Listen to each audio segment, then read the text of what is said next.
오늘은 두 번째 이야기로 예배에 대해서 살펴보는데 예배가 얼마나 중요합니까? 그렇죠? 그래서 예배가 뭐예요? 라고 또 다른 사람 여러분들에게 묻는다면 신앙생활을 10년, 20년 짧게 하신 분도 있고 상당히 오랜 시간 동안 신앙생활을 해오신 분도 있는데 예배에 대해서 어떤 이야기를 어떻게 해야 될까 또 난감할 수 있습니다. 그래서 오늘은 예배라고 말할 때 이러이러한 정도의 내용들은 우리가 알고 잘 마음에 간직하는 것이 좋겠다 하는 이야기를 살펴보려고 합니다. 그래서 내용이 아주 어려운 내용도 아니고 그렇다고 우리가 아주 너무 쉽게 생각할 내용들도 아니고 기본적이면서 중요한 내용들을 우리가 함께 생각해 보려고 합니다. 오늘 여러분 필기 도구가 있으신 분은 필기 도구를 빼서 오늘 15개의 문제가 사이사이 숨어 있습니다. 한번 여러분들이 답변을 해보시고 틀려도 괜찮아요. 확실하게 틀리면 확실하게 배우게 됩니다. 이건가 아닌가 얼버무리지 마시고 여러분들이 한번 알고 있는 대로 체크도 해보시고 기록도 해보시면서 예배라고 하는 건 이런 거군요. 이렇게 정리하는 시간이 되기를 바랍니다. 들어가는 말을 한번 좀 보시기 바랍니다. 구약의 이스라엘 백성들은 성막 혹은 성전을 중심으로 살아가는 공동체였습니다. 출애굽 이후에 광야 생활에서는 무엇을 중심으로 했을까요? 그렇죠. 성막, 이동 텐트죠.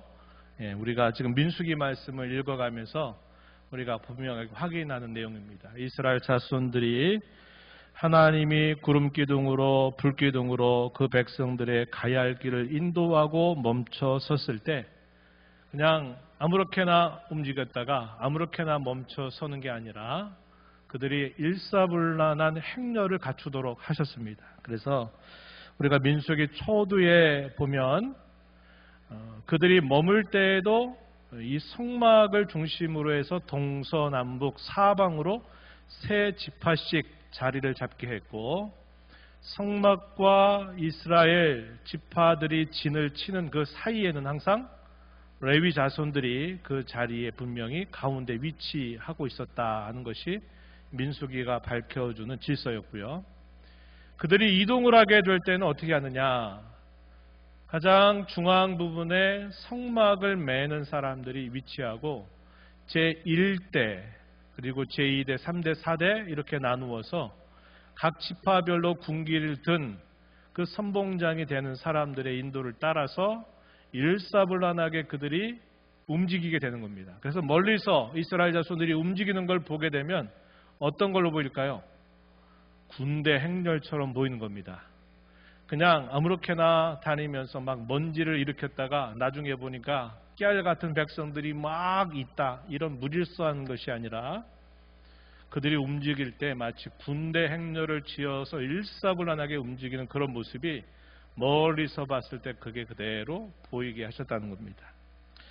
그러한 이동의 중심 그리고 그들이 머물게 되는 중심에 항상 하나님은 성막을 항상 중심으로 두셨다고 하는 사실입니다. 그들이 가나안 땅에 정착하고 난 다음에는 하나님께서 정해주신 한 장소가 있습니다. 예루살렘이라고 하는 장소에 세워진 무엇을 중심으로? 그렇죠. 성전. 성전을 중심으로 살아가는 공동체였습니다. 그래서 이동할 때는 성막을 중심으로 그들이 가나안 땅에 들어가서는 예루살렘이라고 하는 곳에 하나님께서 정해주신 그 장소에 세워진 성전을 중심으로 그들이 하나님을 섬겨 살아가는 공동체였다는 겁니다. 성막과 성전은 하나님이 자기 백성과 만나는 장소였죠. 그곳에서 옛 이스라엘 백성들은 하나님께 희생의 제사를 통해서 하나님 앞에 설 수 있었습니다. 죄를 범한 하나님의 백성들이 거룩하신 하나님 앞에 나아갈 때는 반드시 제사를 통해서만 하나님 앞에 나아가도록 하셨다는 겁니다. 제사의 목적은 하나님과의 화해가 목적이죠. 죄를 범했을 때 가로막힌 그 죄담을 허물고 하나님과 다시 화해 혹은 화목을 이루게 하시는 것이 이 제사의 가장 큰 목적이었고 그 제사를 집행하는 장소가 옛적에는 성막, 나중에는 성전이 되었다 하는 겁니다. 이스라엘 민족이 부패하게 된 중요한 원인이 뭐냐면 하나님이 정해 주시지 않은 다른 장소에서 거기에다가 제단을 만들고 제사를 막 드리는 일들이 많았을 때였습니다. 소위 산당 제사라고 하는 거죠. 근데 이 산당 제사는 가나안 종교와 아주 긴밀하게 연결이 되어 있기 때문에 순수한 그런 제사를 드릴 수가 없었어요. 그래서 하나님은 반드시 정한 장소에서만 제사를 드리도록 하셨다고 하는 겁니다. 그게 바로 성전이었다 하는 것이에요. 예수님의 완전한 희생 제사 이후에 우리는 더 이상 제사를 드리지 않습니다. 오늘 우리가 이 자리에 있는 거 하나님 앞에 제사 드리는 거 아니에요. 어떤 분들은 제사 드린다 이런 생각 가지고 있습니다. 제사 아닙니다. 우린 제사 결코 아니에요. 우리는 예수님의 공로에 의지해서 하나님께 예배합니다. 예배하는 겁니다. 예배. 제사와 예배가 차이가 있구나 여러분들이 정리를 하셔야 되죠. 예배와 교육과 전도 혹은 선교, 교제와 봉사는 교회가 하는 5가지 중요한 기능이다, 역할이라고 분류하고 있습니다. 그 중에서 가장 중요한 것을 꼽는다면 역시 뭘까요? 예배입니다. 그렇죠? 이 5가지 기능 중에 가장 중요한 것 하나 뽑으라면 예배다. 이렇게 아셔야 되겠습니다. 예배는 우리의 신앙생활에 있어서 핵심입니다. 예배는 우리의 생명보다도 귀하고 최우선 순위입니다. 우리의 삶은 곧 예배의 삶입니다. 그 다음에 어떤 말이 들어가면 좋을까요? 네? 모이는 교회로 공적으로 예배한다면 흩어진 교회로 각자의 삶의 자리에서 예배하는 겁니다. 우리 성도의 삶은 예배의 삶이다 이렇게 말할 수 있어요. 그래서 우리가 주일이죠. 주일날 정한 시간에 같은 장소에서 함께 모여서 공적으로 하나님을 예배하는 거 중요하죠. 그럼 그게 전부입니까? 할 땐 그게 전부가 아니라 우리가 이제 삶의 각자의 자리, 일터, 가정으로 흩어져서 교회로 살아갈 때는 우리가 살아가는 삶의 그 현장, 그 자리가 곧 예배의 자리가 되어야 한다 하는 겁니다. 그곳에서 하나님을 찬양하고 그곳에서 기도하고 그곳에서 하나님의 뜻을 기리고 하나님의 음성을 듣기를 소망하고 하나님의 뜻을 행하기를 좋아하는 것. 잘못된 길에 섰을 때 빨리 그 삶의 현장에서라도 우리의 죄를 고백하고 용서받아서 또 새로운 마음으로 그 삶의 현장에서 성도답게 살아가려고 하는 우리의 삶의 모든 모습, 이것은 우리의 삶으로 드리는 예배와 같은 것이다. 그래서 모이는 교회로 공적으로 예배하는 것은 흩어진 교회로 자기 각자 삶의 현장에서 예배하는 것과 결코 분리되지 않아요. 우리가 삶을 살아가는 동안에 예배자로 살아가는 우리의 삶이 한 주간 동안 6일 동안 수고하다가 우리가 정한 날 함께 모여서 복된 주일 함께 모여서 예배하는 것이 반드시 연결이 됩니다. 다시 말하면 엿새 동안의 삶을 아무렇게나 그리스도인다운 생각도 가지지 않은 채 살다가 주일날 나와서 예배하면 그 예배가 온전한 예배라고 말할 수 없다는 겁니다. 그래서 우리의 삶을 능가하는 예배는 결코 드려지지 않는다는 겁니다.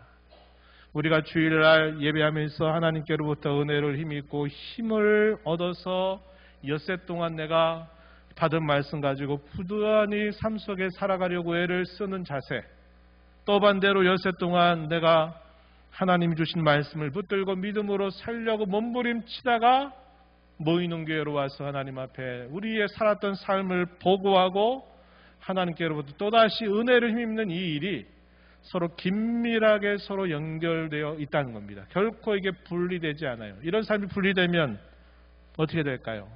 말뿐인 그리스도인이 되는 겁니다. 말로만 그리스도인, 명목상의 그리스도인이라고 하는 이름을 가지고 있지만 그리스도인답지 않은 사람, 이런 사람이 된다 하는 겁니다. 한국교회가 역사 초기에 박해 가운데 소수가 믿게 되었을 때 1884년에 우리 한국에 복음이 처음 들어온 이후로 또 일제시대 강점기를 지나면서 얼마나 많은 믿음의 선진들이 박해를 받았는지 모릅니다. 그러나 그 박해 속에서 우리 믿음의 선배들은 그들의 말이 곧 보증수표와 같은 그런 신실한 삶을 살고 인정받았던 것입니다. 그러나 하나님의 은혜로 우리가 다수가 돼서 우리가 70년 이후에 80년, 90년 지나면서 4명 중에 1명이 예수 믿는 사람들이라고 말하면서 한국 사회에 다수가 그리스도인이 되었을 때는 어떤 문제가 생겼습니까? 많은 비리, 또 많은 문제들이 교회 안에서 발생이 되면서 결국 세인들에게 비판받고, 특별히 또 코로나라고 하는 이런 특별한 시대에 3년 가까운 시간들을 보내면서 우리 예수 믿는 사람들이 세상 사람들에게 많이 지탄받는 일이 있게 되었던 겁니다. 이게 왜 그럴까요? 우리의 삶이 예배자다운 삶을 살지 못했기 때문이다, 이렇게 정리할 수 있다 하는 것입니다. 그래서 우리는 모였을 때도 교회고요, 흩어져 각자의 가정이나 일터로 돌아갔어도 나는 거기서도 뭐다? 따라해보세요. 교회다. 예. 나는 모였을 때도 나는 구원받은 하나님의 자녀로 교회고, 내가 흩어진 자로 내 삶의 현장, 직장에 가서도 나는 교회다, 교회. 이런 의식을 가지고 살아야만 우리의 말과 행실과 삶이 하나님 앞에 올바르게 살아갈 수 있게 된다 하는 것입니다. 예배란 무엇일까요? 예배의 뜻 한번 보시면, 예배란 말은 예의를 갖추어서 절을 한다. 한자말을 풀면 그 말입니다. 예의를 갖추어서 엎드린다, 이런 뜻을 가지고 있습니다. 경배라고 하는 말과 같은 의미를 담고 있어요. 성경에서 말하는 예배의 뜻도 이것과 다르지 않습니다. 성경 구절들은 좀 참고하실 수 있고, 예배는 우리가 하나님께 드릴 수 있는 최상의 가치입니다. 이걸 꼭 기억하시기 바라요. 예배는 우리가 하나님 앞에 우리가 뭘 드려서 하나님께 보탬이 되겠습니까? 로마서 11장에서 바울 사도가 말하는 것처럼 누가 하나님이 과연 누구와 의논하셨고 과연 하나님께서 우리에게 무엇을 받으시겠습니까? 우리가 하나님께 드릴 것 받은, 우리가 하나님 앞에 드려서 보탬이 될 만한 것은 아무것도 없어요. 그러나 우리가 하나님께로부터 받은 그 은혜에 대한 감사와 감격을 가지고 하나님께서 베푸신 은혜를 감사하며 그분께 예배하는 것이야말로 우리가 하나님께 드릴 수 있는 최고의 가치라는 것을 꼭 기억하시기 바랍니다. 그래서 여러분들의 삶의 원칙을 정하십시오. 예배는 내가 하나님께 드릴 수 있는 최상의 가치라는 것. 그렇게 되면 예배에 대한 우리의 태도가 분명히 달라지게 될 것입니다. 예배의 태도가 달라지면 반드시 따라오게 되는 결과가 있어요. 그게 뭐냐면 하나님이 어떻게 예배하고자 하는 자에게 역사하시는가를 경험케 해주신다는 겁니다. 그러나 우리가 그러한 삶을 그렇게 귀하게 여기지 않게 되면 그렇지 않은 자로 늘 우리는 살아가게 될 거예요. 그래서 중요한 성경의 원칙은 우리 마음에 잘 새기고 내가 그렇게 항상 행하기를 힘쓰고 애를 쓰고, 또 내가 여러 가지 많은 가능성 중에서 그것을 내가 선택하고 다른 것들을 포기하는 자세를 가지고 살고자 한다면 하나님께서 힘껏 우리를 도와주실 것입니다. 하나님의 역사하시는 손길을 우리가 많이 눈과 귀로 확인하고 보게 된다 하는 사실입니다. 예배는 헌신된 영혼이 겸손한 경의와 전적인 복종 가운데 하나님 앞에 드리는 행위입니다. 이런 예배는 뭐로부터 시작돼요? 경의, 놀라움으로부터 시작이 돼서 공경, 그분을 공경하는 마음으로 깊어지고 사랑, 하나님을 향한 사랑으로 완성됩니다. 이렇게 정리할 수 있겠습니다. 그럼 예배를 받으시는 분, 우리 너무 잘 알죠? 첫 번째는 예배 명령입니다. 예배는 구원받은 성도에게 있어서 옵션이 아니라 이 말이죠. 선택사항이 아니라 그것은 어떤 사항일까요? 네, 의무사항, 그렇게도 말고 필수사항입니다. 필수사항. 왜냐하면 하나님께서 직접 그렇게 명령하셨기 때문입니다. 마태복음 4장 10절 말씀 우리 함께 읽어보겠습니다. 시작. 주 너의 하나님께 경배하고 다만 그를 섬기라. 어디서 나온 말씀이죠? 예수님이 공생애를 시작하실 때 성령의 이끌리심을 받아서 시험을 받으실 때 예수님께서 그 시험을 이겨내시면서 예수님께서 하셨던 말씀입니다. 요한계시록 19장 10절 말씀 또 함께 읽어보겠습니다. 나는 너와 및 예수의 증언을 받은 내 형제들과 같이 된 종이니 삼가 그리하지 말고 오직 하나님께 경배하라. 사도 요한이 놀라운 완성과 광경을 보면서 그의 마음이 막 벅차오르고 너무나 감격스러웠습니다. 그래가지고 그러한 환상을 전해준 천사에게 너무 고맙고 감사한 마음에 엎드려서 절하는 태도를 취하게 되자 그 천사가 긋고 말리는 겁니다. 아니야, 나는 그러한 절을 받을 대상이 아니라고 말하면서 오직 하나님께만 경배해야 된다. 하나님만 예배해야 된다라고 가르쳐주는 말씀이 바로 이 말씀입니다. 예배 유일한 대상, 종교에 있어서 예배의 대상은 오직 하나님 한 분이십니다.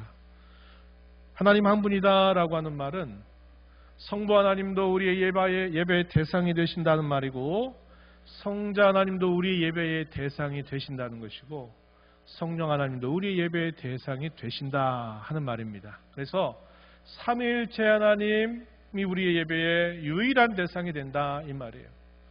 오늘날 이 땅 가운데 예수 그리스도가 하나님이심을 부정하는 이단들은 예수님을 향해서 경배하는 것에 대해서 싫어하겠죠. 왜냐?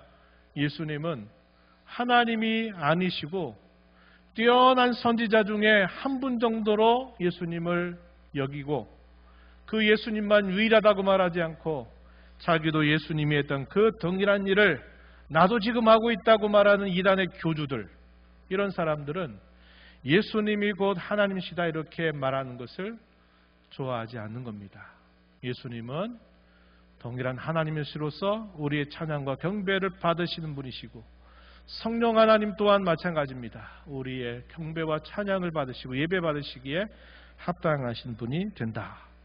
그렇더라도 성부 하나님, 성자 하나님, 성령 하나님이 다 예배 받으시게 되니까 더해보니까 몇 분처럼 보여요? 세 분처럼 보이죠? 세 분. 그래도 세 분이라고 말하면 된다 안 된다? 된다 안 된다? 안 된다. 어떤 분들은 산수 잘하셔가지고 수학 잘해가지고 아이고 성부 하나님도 예배 대상이고 성자 하나님, 성령 하나님 다 예배 대상이니까 우린 세 분 하나님을 예배하네요. 이렇게 말하면 아니다 이 말이에요. 이게 바로 삼위일체라고 하는 교리의 핵심입니다. 분명히 우리가 세 위격을 따라서 분명히 말해도 항상 말할 때는 세 분이라고 말하면 안 되고 한 분 하나님이시다라고만 말해야 된다. 꼭 여러분들이 꼭 기억하시기 바랍니다. 어떠한 창조물도 또 성인이라고 부르는 어떤 위대한 사람도 심지어 천사조차도 예배의 대상이 될 수 없습니다. 오직 하나님만이 홀로 우리의 예배와 찬양의 대상이 되십니다. 만약 우리가 좋아하는 어떤 것이든지 하나님과 비슷한 자리까지 생각하게 된다면 그것이 바로 뭐다? 우상이라고 하는 겁니다. 운동 경기를 너무나 좋아해요. 스포츠 많죠. 그걸 너무 좋아해요. 그래가지고 하나님을 예배하는 시간을 잊게 된다면 그게 뭐가 되는 겁니까? 우상이 되는 거죠. 오락을 너무 좋아해서 그렇게 하는 것도 우상이 되는 겁니다. 우리 2층에 있는 친구들 잘하고 있죠? 네. 돈 때문에 혹은 내가 가지고 있는 재능이나 그 어떤 것이라도 하나님의 자리를 대신한다면 그것은 다 우상입니다. 그게 다 신이 된다 이 말이에요. 그래서 우리가 항상 그런 면에 있어서 주의하고 조심해야 되겠다는 것입니다. 예배의 자격입니다. 하나님께서 예배를 명령하시고 그분만이 유일한 예배의 대상이시라도 아무나 하나님을 예배할 수는 없습니다. 하나님은 참으로 예배하는 자들을 찾으시지만 아무나 제대로 예배할 수는 없습니다. 우리가 본문 읽었던 요한복음 4장 24절 앞부분에서 아버지께서 예배하는 자들을 찾으신다 이렇게 말씀을 하십니다. 그럼 아무나 다 나와서 하나님 앞에 예배할 수 있느냐? 그렇지 않다 하는 거예요. 예를 들어 다니엘 시대 때 느부갓네살 왕은 하나님의 살아계심과 위대함을 여러 번 칭송하고 찬송했던 그런 왕으로 알려져 있습니다. 다니엘과 함께 역사하시는 그 하나님 얼마나 위대하고 유일하시고 참되신 신인가를 그가 칭송하고 고백했다고 해서 그럼 느부갓네살 왕도 하나님을 예배했나? 그럴 때는 그건 예배라고 말하지는 않는다는 겁니다. 왜냐하면 중요한 표현입니다. 예배는 하나님과의 구원 관계를 바탕으로 하기 때문입니다. 9번째 문제입니다. 뭐 받은 자 외에는 예배할 수 없을까요? 찬양할 수 없을까요? 네? 구원받은 자 외에는 예배하고 찬송할 수 없죠. 구원받은 자들만 하나님께 예배할 수 있는 자격을 갖게 된다 하는 것입니다. 예배는 명령이면서 의무이지만 그러기 전에 우리의 무엇일까요?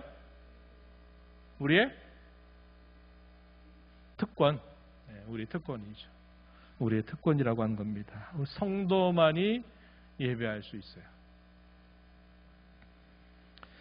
네 번째, 구약의 제사와 신약의 예배 이제 비교하는 그런 내용입니다. 구약의 제사와 신약의 예배는 어떤 면에서는 같고 또 어떤 면에서는 다릅니다. 구약의 제사가 장차 오실 메시아 혹은 그리스도 같은 말이라고 그랬죠.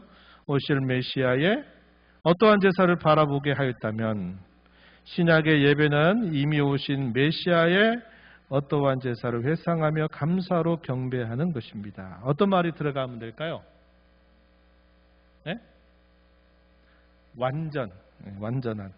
앞뒤 잘 보면 그 답이 다 있어요. 완전한 제사를 바라보게 한 겁니다. 구약시대에 수없이 많이 반복되었던 그 많은 제사들은 그 제사 자체가 온전하지 못해서 장차 완전한 제사를 드릴 그 메시아의 때를 바라보게 했어요. 반면에 신약의 예배는 오늘 저와 여러분의 예배를 포함해서 신약의 예배는 이미도 오신 메시아 혹은 그리스도의 역시 완전한 제사를 회상하면서 바탕으로 하면서 감사로 경배하는 것입니다. 우리를 위해서 이루어주신 그리스도의 완전한 제사 때문에 우리가 하나님의 자녀가 되고 하나님의 보호자 앞에 나아가서 예배할 수 있는 것이 된 것을 기뻐하면서 그 하나님을 경배하는 것이다 하는 겁니다. 신약의 예배는 구약 제사의 계속된 반복이 아닙니다.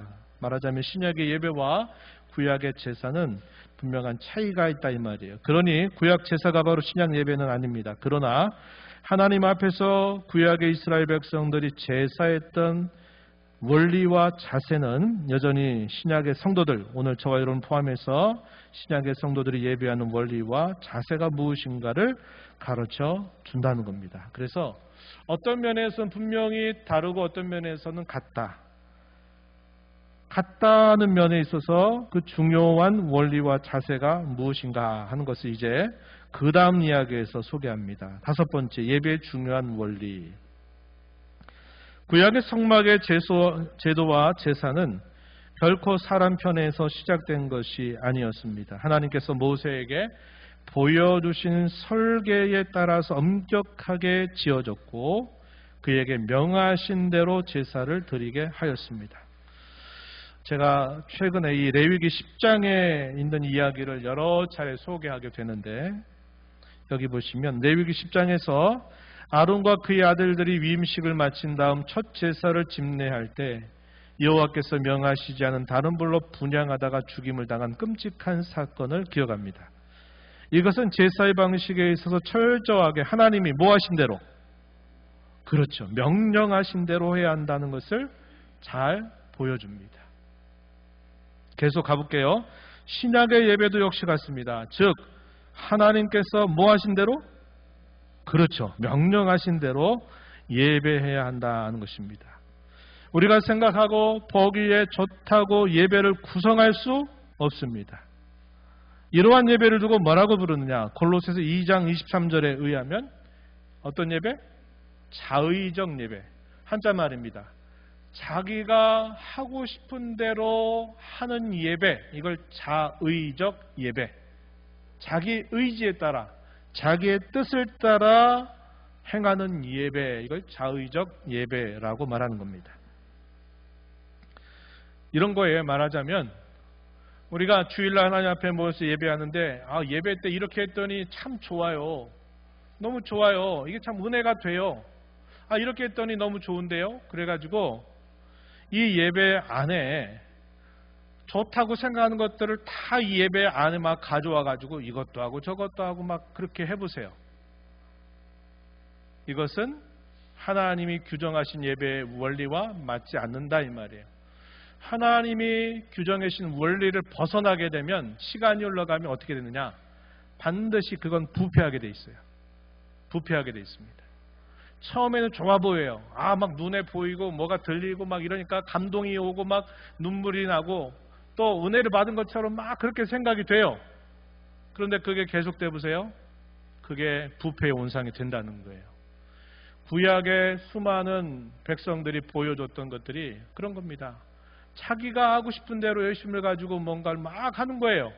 그러면서 열심을 내는 거예요. 그런데 그게 어떻게 되냐면 결국 우상숭배로 빠져버리게 되는 일이 따라오는 겁니다. 그래서 하나님은 우리 사람의 부패한 그 본성과 연약함을 너무 잘 아시기 때문에 예배와 제사에 관한 한 너희 하고 싶은 대로 하지 말고 내가 너희에게 명령한 대로 반드시 지켜서 해라. 이 범주를 절대로 벗어나지 마라. 너희가 보기에 좋다고 이것저것 들여와가지고 아무렇게나 하지 말아라. 이렇게 말씀하는 겁니다. 한국교회에 큰 교회당을 중심으로 해가지고 한국교회에 구도자 예배라고 하는 게 들어왔죠.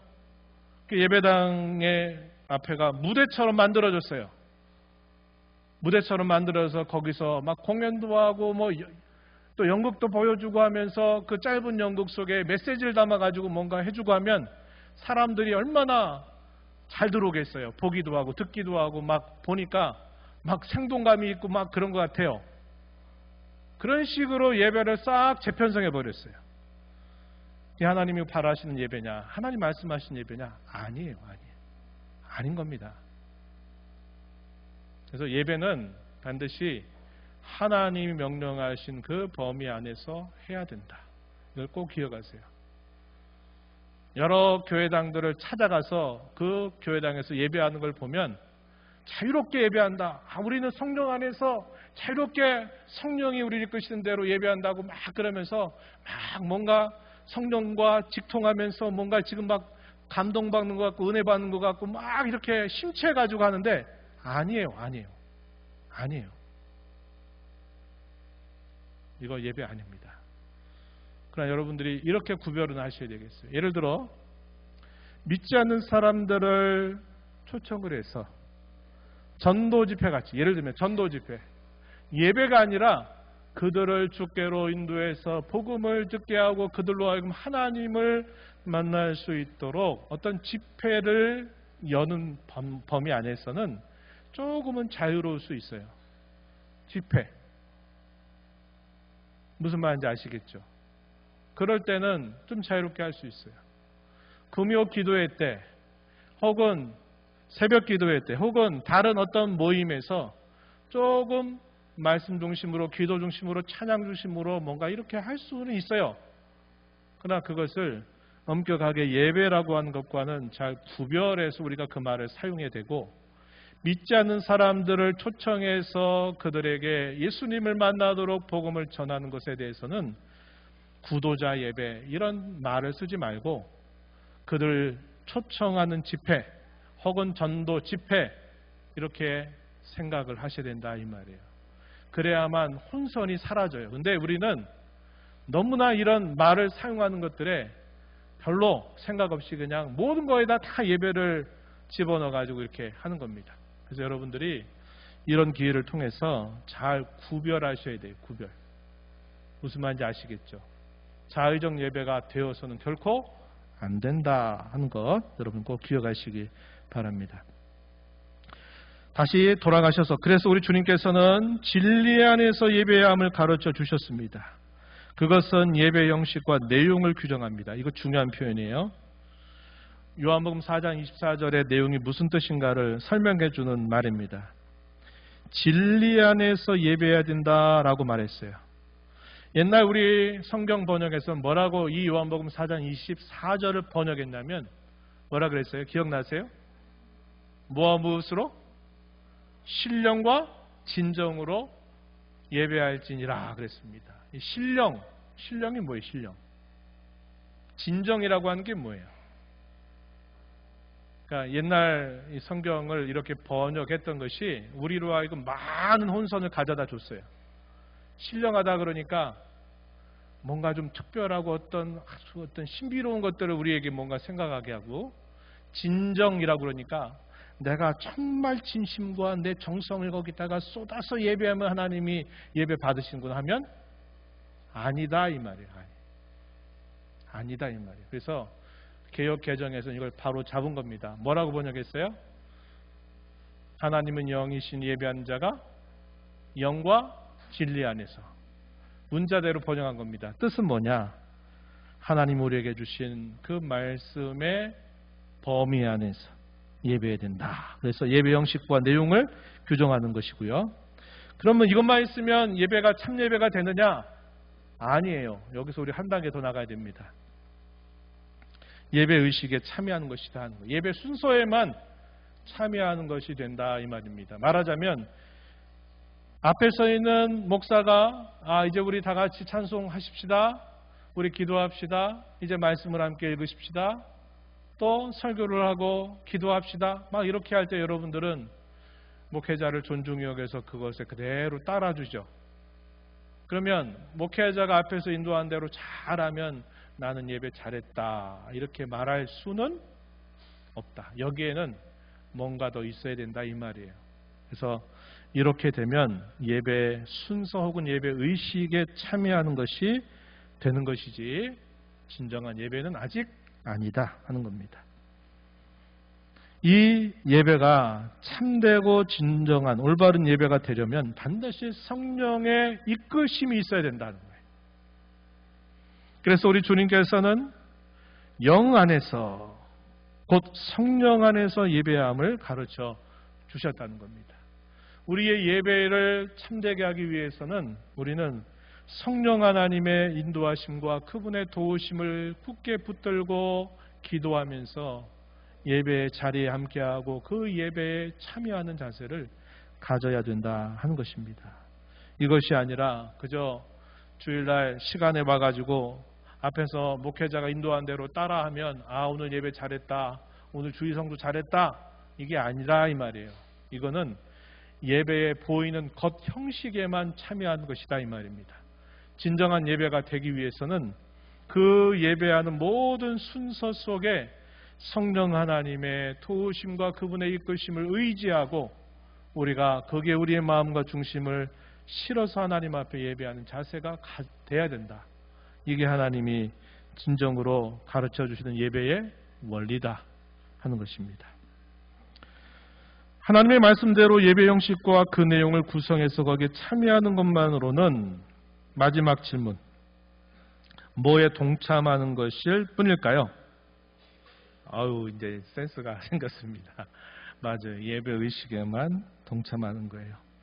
저는 진심으로 바랍니다. 여러분들이 예배 순서 잘하고 돌아갔다 이런 분들이 되지 마시기 바라고, 내가 오늘 예배 가운데 하나님을 배웠다, 내가 하나님을 만났다, 그 하나님이 나의 모든 죄를 용서해 주신 것이 내 마음에 기쁘다, 내가 새 힘을 얻고 내가 다시 흩어진 교회로 세상으로 나간다, 이러한 예배의 감격이 여러분 모두에게 있게 되기를 진심으로 축원합니다.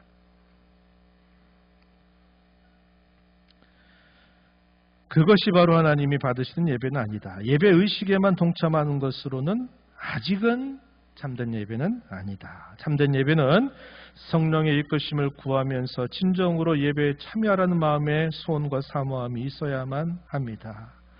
시편 73편 25절 28절 들어봤죠? 우리 오전에 함께 봤던 구절이죠. 하늘에서는 주 외에 누가 내게 있으리까, 땅에서는 나의 사모할 자 주님밖에 없습니다. 하나님을 가까이 하는 것이 내게 복입니다. 이렇게 고백했던 아삽의 신앙 고백, 그런 자세를 말하고 있는 겁니다. 시편 84편, 유명한 순례의 시편입니다. 예루살렘으로 그들이 명절에 제사하기 위해서 먼 순례 여정을 떠나서 그들이 예루살렘으로 도착해가는 그 과정, 그 마음에 시온의 대로가 있는 자가 복이 있다라고 하는 그 내용들이 소개되고 있는 겁니다. 먼 여정의 순례, 먼 곳을 떠나서 내가 하나님을 만나기 위해서, 하나님께 감사하기 위해서 내가 뭔 수고를 마다 않고 그 수고를 다 감내하면서 가족들을 데리고 예배의 자리로 나아가는 그 마음, 시온을 향해서 가는 그 큰 길 따라서 가는 그런 마음을 가지고 우리가 하나님 앞에 나오는 것이 중요하다 하는 겁니다. 그러려면 시간 맞춰서 헐레벌떡 막 급하게 막 숨을 몰아쉬면서 땀을 흘려서 막 그냥 헐레벌떡 시간 지키기 위해 막 달려오면은 이런 준비가 안 되겠죠. 미리 오시라는 겁니다. 미리 와서 준비하는 겁니다. 성령의 인도하심, 하나님을 뵙기를 갈망하는 그 마음을 정돈해서 준비된 마음을 가지고 기도하며 예배를 준비하고 그 예배에 참여하려고 하는 자세를 가져야지, 그냥 예배 시간 마치기도 어렵고 예배 시간 와가지고 헐레벌떡 순서에 그냥 동참하면 예배하는 것은 아니다, 이 말입니다. 예배할 때마다 예배의식에 참여하고 있는가 아니면 예배하고 있는가를 늘 점검해야 하겠습니다. 예배 태도에 대한 실천적인 몇 가지 이야기를 이제 말씀드리고 마무리합니다. 첫 번째, 예배 전 한번 읽어보죠. 시작. 하나님이 누구이시며 내가 누구인지를 살피며 말씀을 읽거나 기도로 준비합니다. 또한 예배하고자 하는 마음의 소원과 사모함으로 성령의 이끄심을 구합니다. 제가 여러분들에게 힘주어 이야기했던 것을 말하는 거죠. 예배 전에 여유 있게 예배 자리에 와서 하나님이 누구이시고 나는 하나님 앞에 누구인가, 나는 한 주간 어떻게 살았는가를 살펴보면서 말씀을 읽고 또 기도하면서 하나님 앞에 준비하는 자세를 가지시라.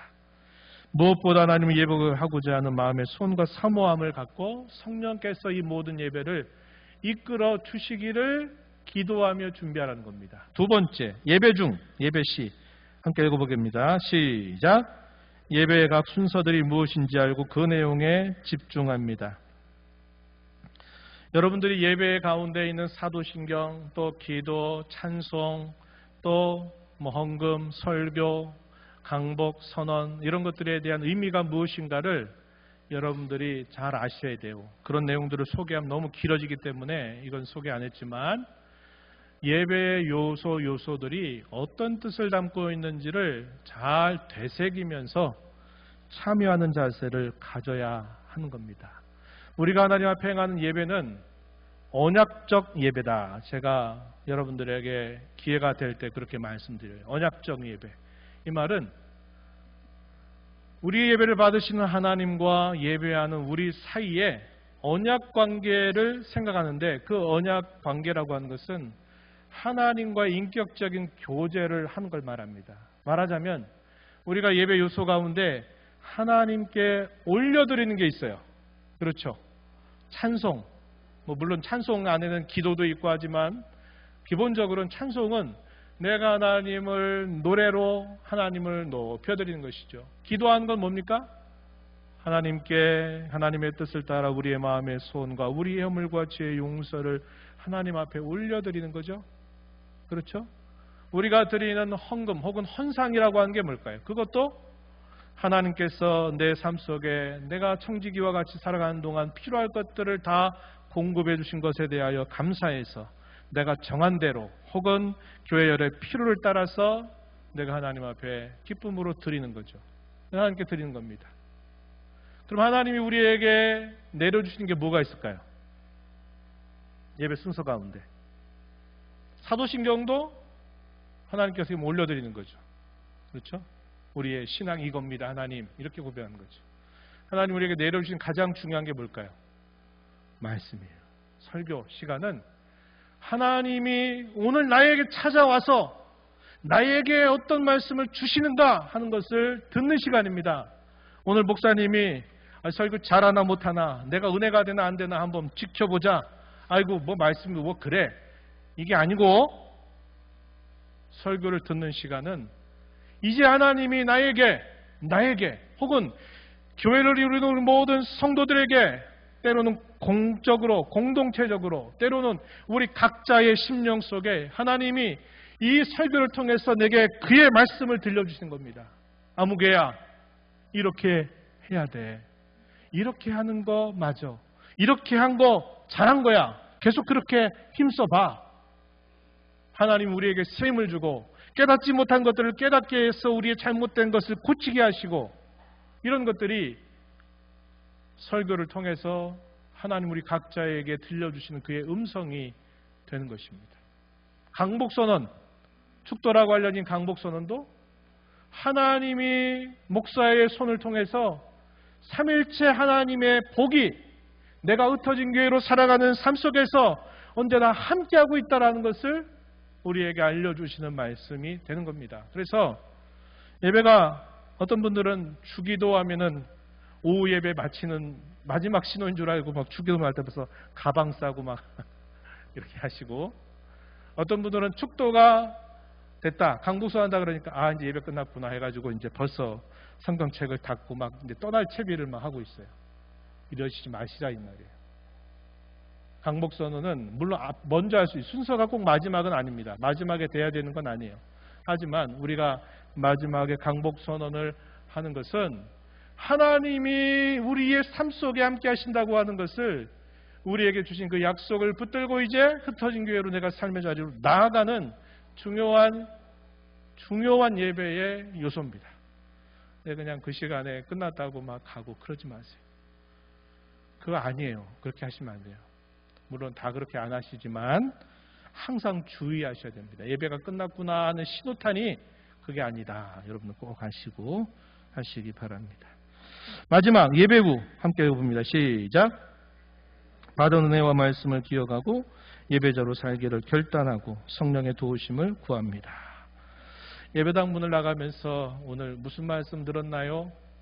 예배당 문을 열고 닫는 순간 머릿속이 하얘져 버리는 그런 일이 없어야 돼요. 여러분들이 우리는 늘 잊어버립니다. 망각에 쉽게 빠져버려. 그러니까 어떻게 해야 될까요? 되새김질을 해야 돼요. 되새김질. 하나님이 오늘 우리에게 우리 교회 나에게 무슨 말씀 주셨지? 그 말씀의 내용의 핵심이 뭐지?